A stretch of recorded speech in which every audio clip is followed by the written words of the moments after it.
Good evening, ladies and gentlemen. I have a very brief statement to make. Following that, as you know, there will be a briefing by my colleagues from the military. The Director General of Military Operations of Pakistan called the Director General of Military Operations of India at 15:35 hours earlier this afternoon.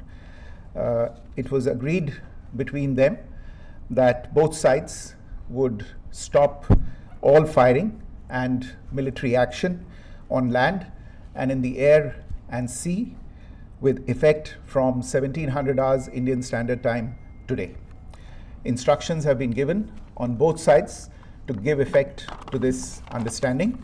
The Directors General of Military Operations will talk again on the 12th of May at 1200 hours. Thank you.